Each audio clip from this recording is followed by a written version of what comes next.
Bonnie here from Endorphin CrossFit. I'm going to go over the warm-up for this coming week. So we're going to start off on the ground in our fetal position.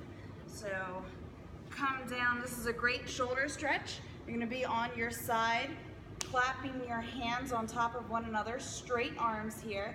I'm going to take my top hand and I'm going to keep it straight and bring it along the mat until I come all the way into a T position. And then I'm going to come all the way back around again. You're going to do 3 per side, and then you're going to roll over and do it on the other side. Once you're done with those, we're going to come into our 90-90 hip swivel. So you can start with your feet out in front of you, and then you're going to just drop your hips over to one side, and then you can swivel over to the other side, again keeping your knees in 90 degrees. If you need to, you can use your hands to prop yourself as you flip over to the other side. Then we're going to come into our squatted hip opener. So you stand, come down into your squat, and from here you're going to take your knee and you're going to push it to the outside. You're going to hold it there, and then you're going to pull it back in so that it's just over your instep. You don't want to come all the way back in, right? So we want to be here, push out, come in. Make sure the ball of your foot stays connected to the ground the whole time. 3 on one side, 3 on the other. Then we're going to come up and we're going to go into 3 rounds of 20 seconds of work with 5 seconds to transition in between. So first we're going to go into a modified hollow body position. So similar to what we did this past week, you're going to come down, bring your feet off of the ground just about an inch. Keep your lower back flat on the ground here. Bring your hands up, hands towards your feet, and hold this position for 20 seconds. Then we're going to flip right over into a goblet squat hold.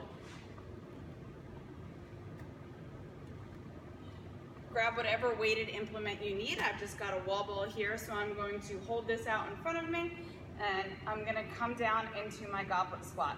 I want to make sure everything is turned on here and I'm not just collapsing into this bottom position. So notice this is an active hold position. 20 seconds there, and then we're going to come right down into our weighted glute bridge. So keep your knees and your feet in line. Take your implement, put it right on your pelvis. You're going to squeeze your butt to come up into your hold here. 20 seconds, flip over, and then you're going to go into a bear crawl hold. So push your hands down into the mat so that you bring your shoulders forward, and it feels like your spine is coming through your shoulder blades.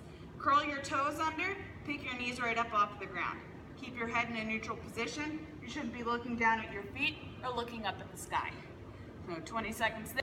On your tuck jump, you're going to come up and then hold this squat position for about 2 seconds, come right back up, and then come back down. Once you do your 3 rounds of that, the very last part of the warm-up is 10 burpee broad jumps. So for your burpee, start standing tall, come down, hands on the ground, chest down in one fluid motion, come up. You want to bring your hands in a little bit or your feet in a little bit closer towards your hands for this one so that you can do your broad jump forward. So again, down, chest down, up, and jump.